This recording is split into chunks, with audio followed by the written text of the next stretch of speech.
Hello and welcome to Check 1 2, where we give you the lowdown on testicular cancer by talking to survivors, advocates and supporters of testicular cancer awareness here at the world famous podcast studio Glasgow. Today we have a truly compelling conversation with former footballer Henri Lansbury.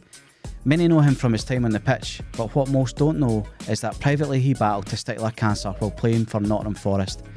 He kept his diagnosis under wraps, pushing through the demands of professional football while dealing with a life-changing health scare. In this episode, we explore why he chose to stay silent, the pressures athletes face when it comes to health and vulnerability, and how the experience shaped his outlook on life, football and masculinity. We'll also discuss the importance of breaking the stigma, encouraging men to check themselves, and why speaking out can be just as powerful as fighting through. Stick with us for an honest, thought-provoking discussion that might change the way you think about health, sport and resilience. Ladies and gentlemen, Henri Lansbury.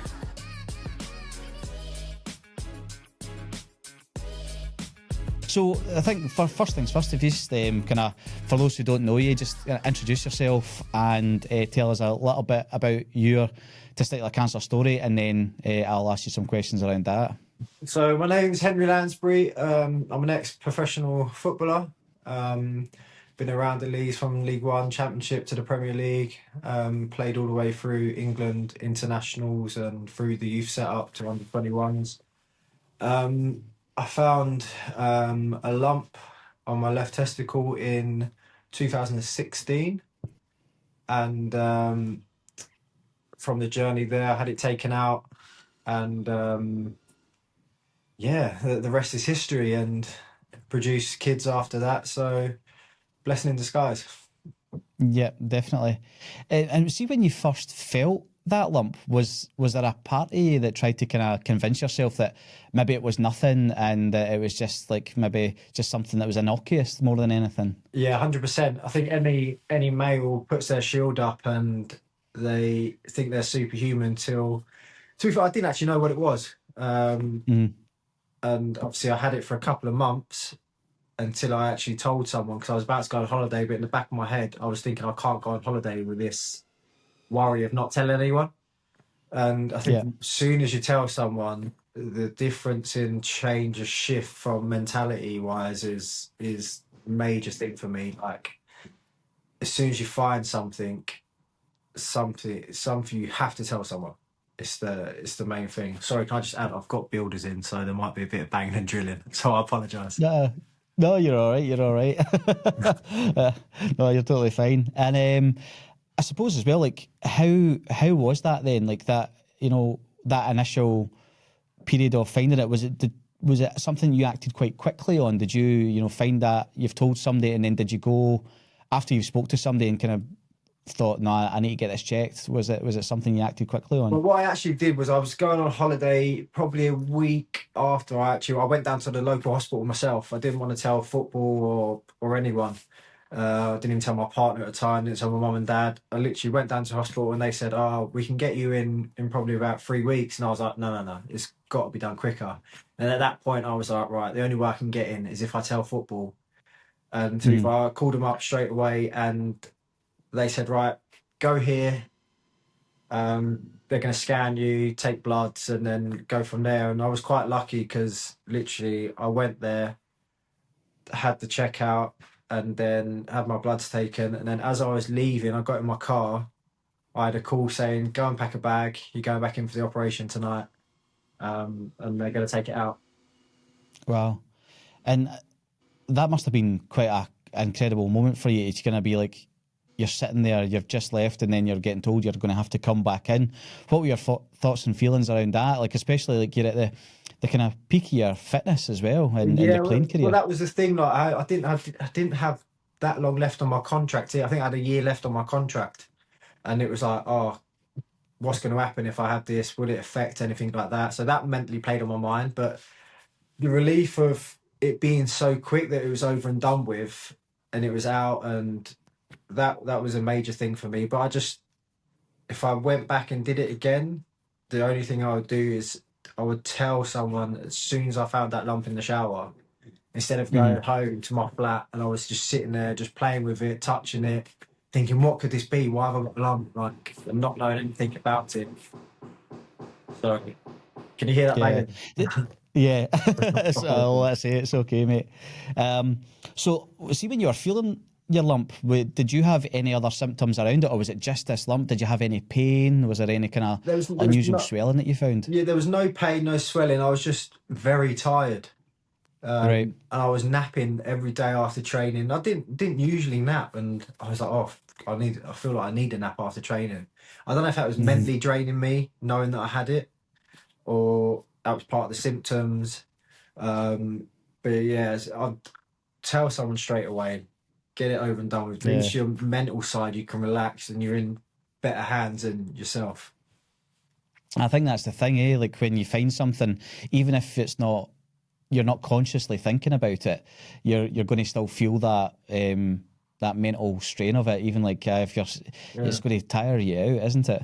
100%. Like I said, the only relief I got from that was when I actually told someone. It was like a weight off my shoulders. Yeah. Um, that was a major difference, and I'm very lucky because obviously the medical side of football is you're straight in, you're straight out, Hmm. and that for me was a blessing. Yeah. And looking back, you know, at your time, you know, when you've had your diagnosis, do you think that the stigma of being seen as like kind of, you know, sometimes like I know this is how I felt. I felt that I was maybe seen as weaker. Did that play a role in your decision to kind of maybe not talk about it openly so much? Uh, at the time, it was because I was moving clubs, and I didn't want a sympathy vote in terms Hmm. of football. But when I finished playing, it's like I've done a few podcasts and a few interviews about it, and I wish I probably would have come out sooner with it to help people. Because the amount of messages I get when people have heard a podcast and it comes up in conversation, they're like, "Mate, it's amazing what you've done. You've actually made me realise to go to the doctors and go get it checked out." So in that part, I wish I would have come out sooner. But from my personal thing, I didn't want that sympathy vote of, oh, he's had cancer. Let's not can shout stuff at him. But I love that part of football. Like even now, like I get with my friends, they banter me about having one ball, and they got Yeah. like it was to have my friendship group. My best friend, when I woke up from the surgery in the morning, he was by my bedside, and first thing he said, all right, one ball. And literally it was just like, all right, like I'm back. Do you know what I mean? That that kind of sense of humor of it is helping me get over it. So Yeah. now, like I tell a lot of people, like for men especially, if you take the piss out, sorry, if you take the mick out of another man, then you kind of like that's from my side. I found it a lot easier. If you make a joke about it, it kind of relaxes the situation. Whereas if you say it's Hmm. cancerous, and obviously it is, but it gets in a very serious light, and it is a Yeah. serious problem. But I think for a man, if you can break it down and break their shield down, it then becomes just normal, if you know what I mean. Yeah, yeah. I was the same. Like I was really lucky. My friends group were the same. You know, it's like obviously being called Paul. You know, one ball Paul really Yeah. really is the kind of the cry in the group chat more often than not. And it's that having that sense of humour about it does help, because I think that when you look at testicular cancer in itself, you know, like guys, we don't talk about stuff like that. Mm. And if we can use our humour to break down that stigma and embarrassment, that's the only way you're going to get guys to talk about it, you know? A million percent, a million percent. I think if you can break someone's barrier down, and obviously, but the thing is, the quicker they get checked, the easier it is on them. Yeah. And just don't sit on it. Don't you build yourself up as this manly man. We're all human at the end of the day. Like, there's no point of putting on a brave face because you're worrying about something else. It's just going to affect you even more. So if you can Yeah. just break down your barrier and just let it go, take your cape off for like your Iron Man, like it's just so not worth it, honestly. Yeah. And having played at, you know, obviously the highest level of football, and footballers from an outside perspective, you know, can always look and seem as if, you know, they're invincible in terms of kind of like, because they're young, fit men. Mm. Do you think that type of media culture makes it harder for players to speak out about, health issues and things like that. Yeah, I think definitely the media doesn't help with much in football because everyone's got an opinion, and you like I love it because it doesn't faze me. People have an opinion over football, whatever your opinion is, and for me, unless you've really played it and you've been in that Mm-hmm. whole environment, it won't affect me. If you know what I mean, I won't.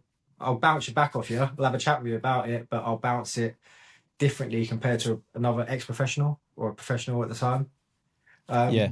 So that's half the reason I do want to come out with it as well, because if the media get hold of it and he's had a bad game because he's got cancer, like I don't want that. I know I've had a bad game because I've just been shit. Sorry, rubbish. Yeah.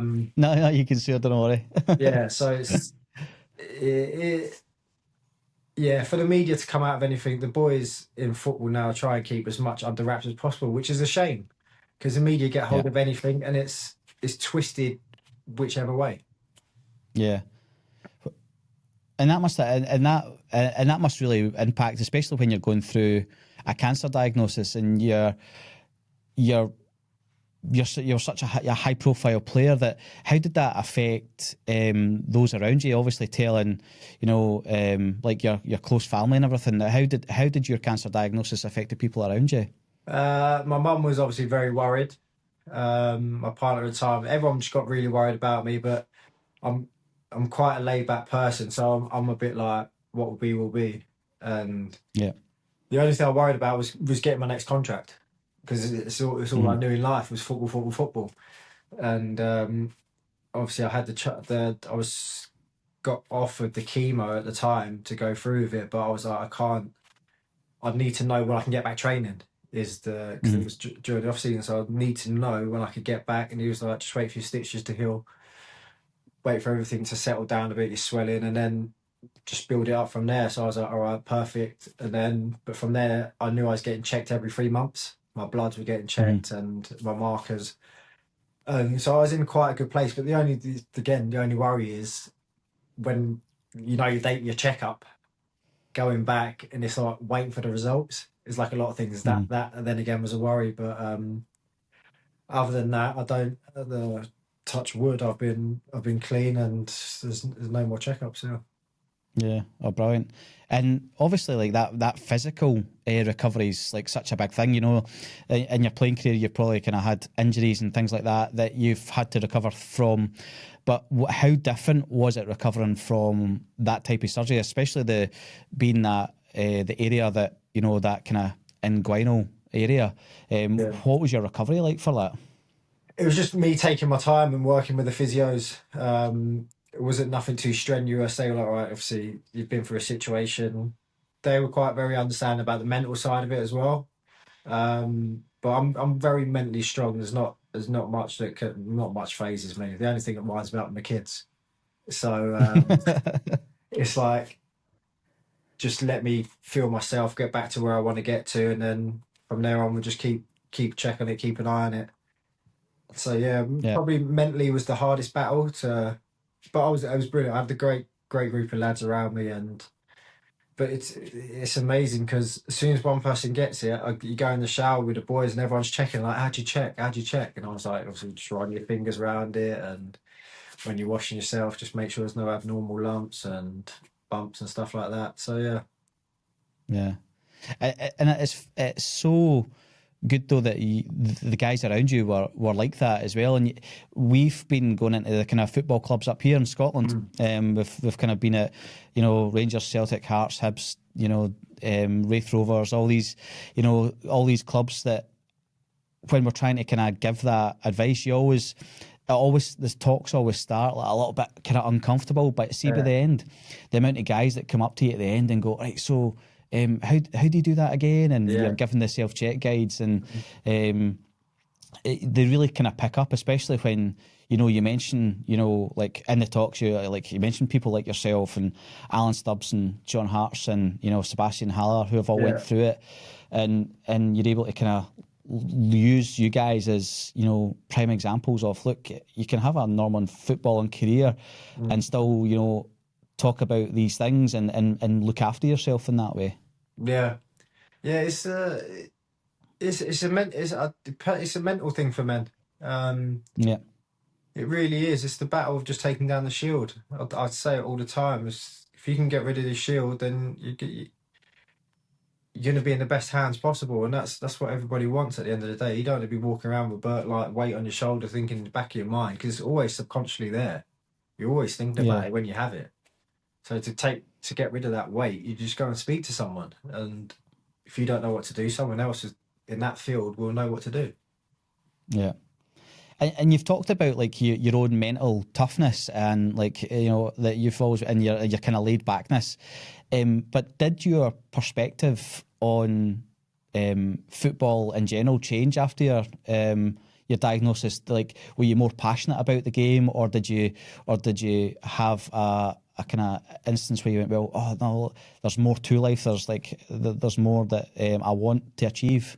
Yeah, do you know what? Massively, my outlook on life changed massively. In a sense of I literally now just live for the moment. It's the little things in life that matter the most. So like if someone calls anything on, I'm like, yeah, let's do it. If I can do it, I'll do it. So I'm Yeah. very much like, mate, let's go and play golf this afternoon. Yeah, I'm in. Tell what time I'll be there. Going to see my nan. My nan's at home today. Right, bang, I'm going down to see her. So it's not sitting about worrying about what happened yesterday or what's going to happen further down. I live for now. Mrs. says she wants to go on holiday. Right, let's do it. Like this, you got to live your life. Like it's obviously a big thing that's happened to me, but I'm grateful for it because it's changed my whole mentality on life. Mm-hmm. Instead of sitting about waiting, just go and live your life. Yeah. It's the only way. Sorry. No, on you go. No, I was just saying, it's like with training as well. Like I was in such a great position. Like I loved it. Like going in to work with a bunch of lads, having banter 24/7, and then playing football. Something that I loved. It was unbelievable. Yeah, just that kind of like you just felt more fortunate in the end, like that you had the kind of life that you were able to lead as well. Yeah, 100%. Yeah, It's only and until something obviously, major happens that. at that time, did you have kids at that the time of your diagnosis, or is that something that came after? No, the kids came after. Right. Like when I first had it out, they was like, "Oh, we can freeze some sperm if you want." But I didn't get round to it obviously because it happened so quick. Mm-hmm. But no, they said literally it won't affect you. It would just mean you're the one that's works in overdrive. Right. Mm. And did you like at that time? Obviously, you weren't. You didn't have kids. Were you thinking about kids at that time, or was that something that when they kind of told you about the sperm bank and you're like, oh, I never even really gave this a thought of what my fertility would be like afterwards? Yeah, I didn't really give it a thought if I'm honest. Mm-hmm. It was only then I was with my partner and my whole my outlook on life changed. So I split up with that partner and then went on a lad's holiday. And it was like, Mm-hmm. right, I'm going to do what I want to do. No one's going to tell me what to do. I'm just going to live my life. And then thankfully I met my wife and yeah, I've had two kids. She wants more, but I can't handle it anymore. So maybe I might take the other one out now. just got to the doctor. I've got a problem. Yeah. Yeah, sorry, darling. I can't have any more. The doctor's told me. Said slow up. Yeah, but it is an amazing thing as well, and I think it's something that we always try to kind of push, especially in the podcasts and when we're doing our talks as well. That you can go on to kind of lead that normal life as well. You know, there are guys who are going to fall into the category of the unfortunate thing is maybe their fertility has been affected, but you know, 9 times out of 10, you know, like you're able to kind of go on. I was the same, you know, like after I had mine removed, me and my wife were trying, and we thought we'd maybe have to go down the IVF route, but you know, she was able to fall pregnant naturally as well. So it's having these stories out there that are positives, and I've said this in the podcast before, but if I heard my story at the time, because I hadn't really known much about testicular cancer apart from the famous people that had it, and Mm. for me. And then, but there was nobody in and around that I'd known who had it, and you didn't see people talking about it on the after Yeah. effects as such. Mm. So, and that's why we kind of do the podcast. So we've got guys like yourself who are able to come on and go, well, no, I've had this cancer. I've had my testicle removed, but I've still went on to have kids. I think that's such an important message to put across. Yeah, definitely. I don't think you have to worry unless you're in a certain state, but there's always ways around it. And the doctors nowadays are so well trained and drilled in what they do. They will give you the best route of going down for that. Hmm. And I know it's this is a kind of maybe like it's a more hypothetical question, but how do you think you would have coped if things didn't go right for you within football? If because of your testicular cancer, like football had been taken away, like how do you think you would have coped with that? Uh, I don't really know, to be honest. Like I say, I live every day as it's my last, really, and I probably would have taken that mentality on and just carried on and found something else. And when I jump into something, I do it 100%. There's no holding back, and I probably would have taken that mentality into life itself. Yeah. But obviously, I'm just so grateful for the situation that I've been in with obviously the support from football at the time and family and friends, and like for me, it worked out the right way. Yeah, I think people like you, obviously who have achieved such a high level in football as well. You have to be a certain type of person, a certain kind of drive. So that's why I was asking, because it's like obviously now you're out of football and you've got your own business, and it seems like you have that same drive in terms of kind of your own business as well, and how you started that. Yeah, that was that was a weird one. That come during lockdown. We were staying at home, not going to training, and I wanted to get my grass. I've never been into my grass, like didn't really cut it. The gardener. Whereas one time the gardener left it a bit longer, and I said to my mate, "I'm not happy with this. I've got to cut it myself, so I need it shorter." And I picked up the lawnmower for the first time, and I looked back, and the stripe was straight. It was lovely. It was green. I was like, "Oh my god, I love this." And then obviously, but where I had quite a few weeds because I live on the back of a field, and the grass all changes, get different grass seed in. And my friend come and sprayed it for me, but it's obviously toxic. Hmm. And it was my missus actually that said, "Is there nothing organic?" She was going through one of them. Well, she's not a phase, but she still does it. But like the organic route, non-toxic stuff. And like, but you read a lot of the bottles now. They do cause a lot of cancers. They have cancerous toxics in them. And Yeah, so yeah, I was speaking to my friend about finding an organic fertilizer, and he was like, "To be honest, mate, there's not really much on the market." And at the time, I was like, "Right, but is there anything you think we could get or make or something like that?" He went, "You want to make one?" I was like, "Yeah, let's do it." And then from that yeah. situation, I trialed it all organic, and my grass just went boom. I was like, "We've got to send this to people. People need this in the garden." And then we just come up with a name, built it, branded it, and yeah, it's really taken off. This year's been really good start at the minute. We just run out of stock at the minute, so it's a good sign. No, definitely, yeah, and like I say, having that mentality that you've obviously took into football, the kind of life affirming mentality that you've took for your testicular cancer Yeah. diagnosis and treatment, and ploughed all that together, that's what's going to make that a success for you, isn't it? Yeah, definitely. So with the team, like I've said it, I'm like coming from a football background, you learn a lot about being in a team. And I've basically taken the key fundamentals that I found worked in a football team to into a business team. Like I love to have fun. I love to work hard. I want everybody on the same page, and everyone has the same roadmap. And literally, it's been amazing. We've taken on a new MD now because we've taken it to a certain place, but we were just three guys that love grass.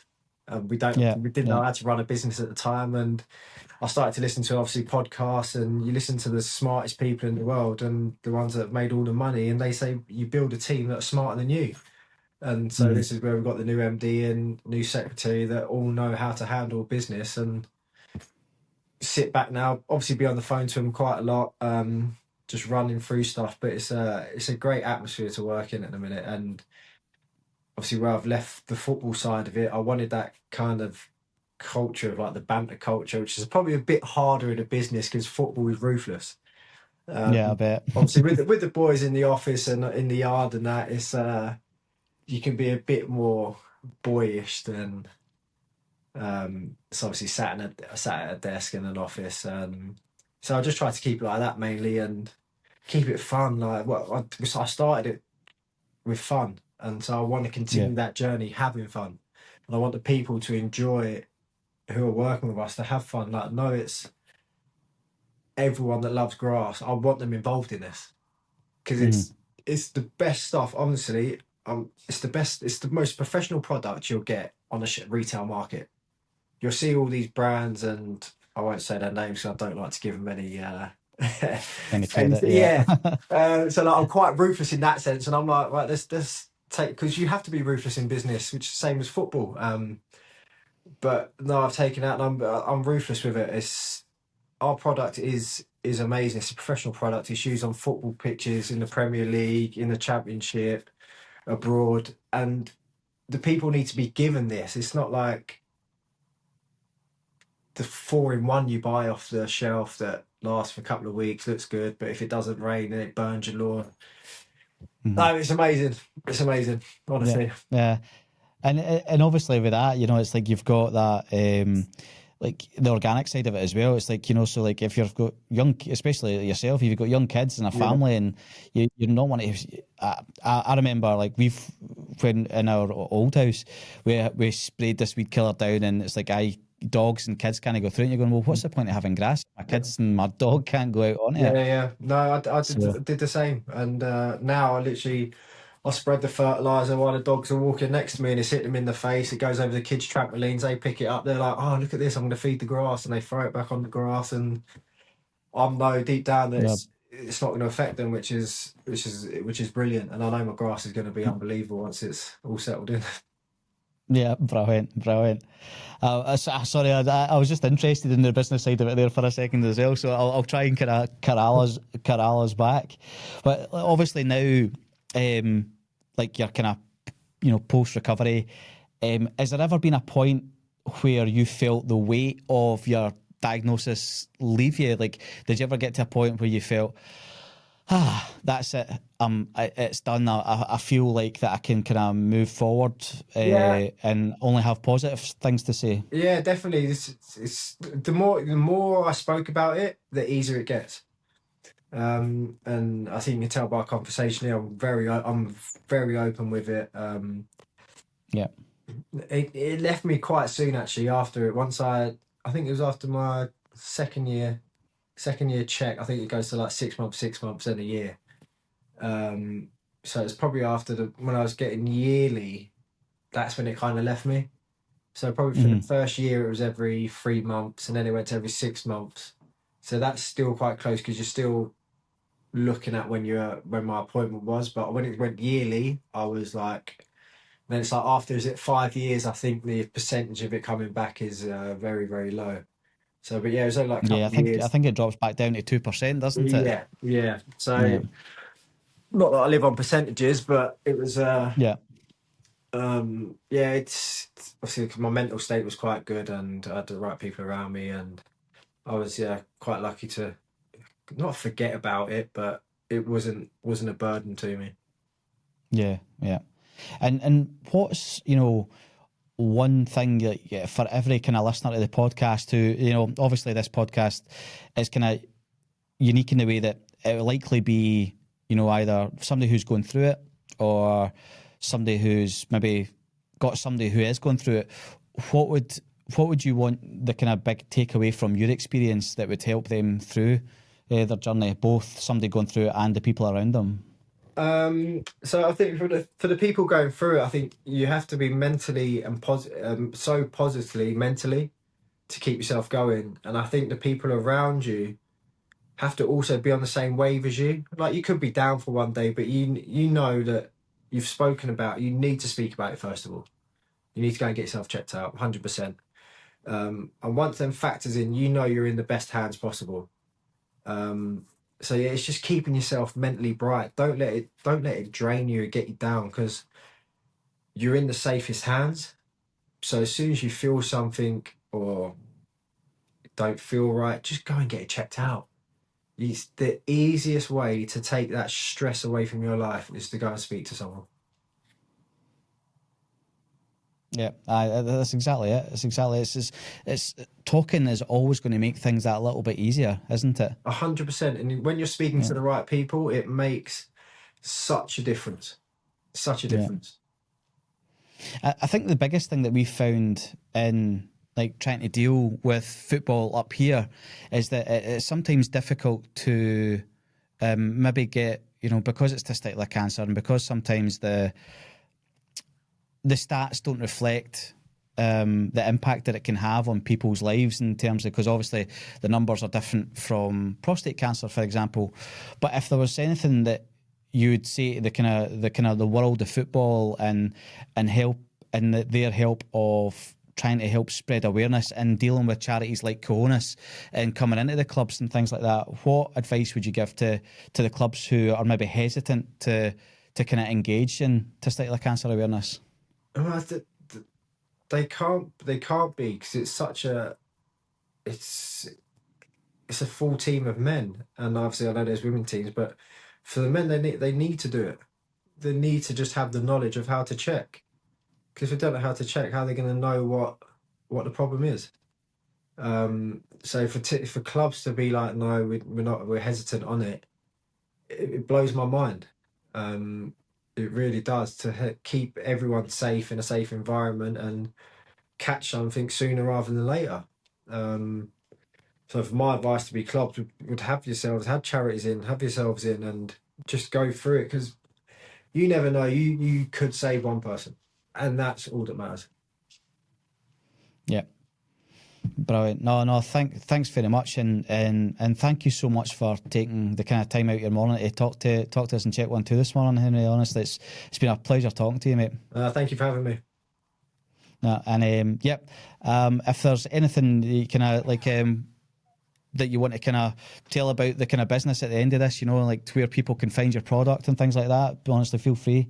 Yeah, well, we're in most garden centres, Amazon, online on the website. Honestly, you will not be disappointed.